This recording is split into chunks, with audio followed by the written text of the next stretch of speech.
send those picture to my husband? যাক বাবা, স্বর্ণকে পিকগুলো পাঠিয়ে দিয়েছি, এবার আমি গিয়ে চেঞ্জ করে নিই।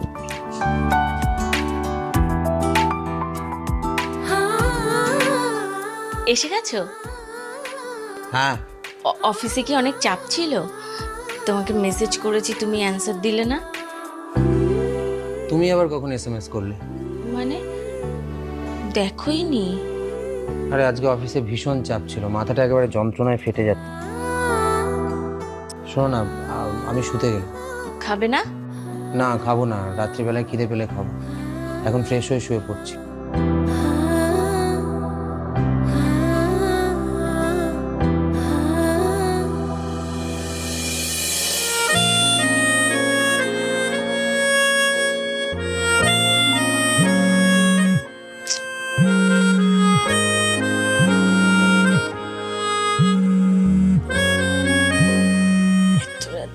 নাম্বার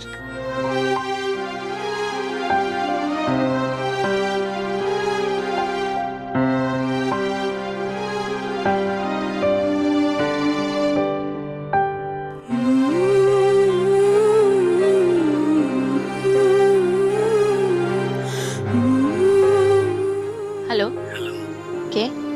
ঘুমিয়ে পড়লে নাকি সোনা? কে বলছেন?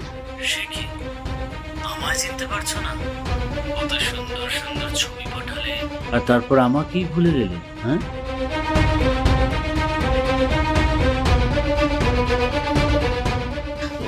দেখুন, আমি সো সরি, ফটোগুলো না আপনার কাছে ভুল করে চলে গেছে।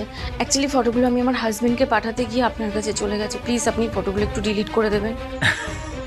কি যে বলো সোনা, সবকিছু কি আর এমনি এমনি হয়? কিছুর বদলে তো কিছু দিতে হয়, তাই না? কি বলছেন কি আপনি? আমি বলছি তো ভুল করে ফটোগুলো চলে গেছে, আপনি প্লিজ ডিলিট করে দিন। দেখো, তুমি যদি আমার কথা না শোনো তাহলে তোমার বরের কাছে আমি স্ক্রিনশটগুলো পাঠিয়ে বলবো যে তোমার সাথে আমার সম্পর্ক আছে, আর তাই তুমি আমাকে এই ছবিগুলো পাঠিয়েছো। না না না না না না না, আপনি এরকম করবেন না, প্লিজ আপনি এরকম করবেন না।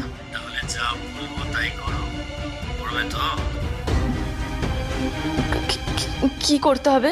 তোমাকে নিয়ে হোটেলে যেতে চাই সোনা।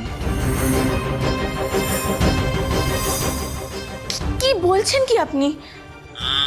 কথা না শুনলে কিন্তু একদম। না না না না না না না না, আপনি প্লিজ এরকম করবেন না। দেখুন, আমি বিবাহিত, আমার বাড়িতে এখন আমার হাজবেন্ড আছে। আমি কাল আপনাকে কল করব সকালে।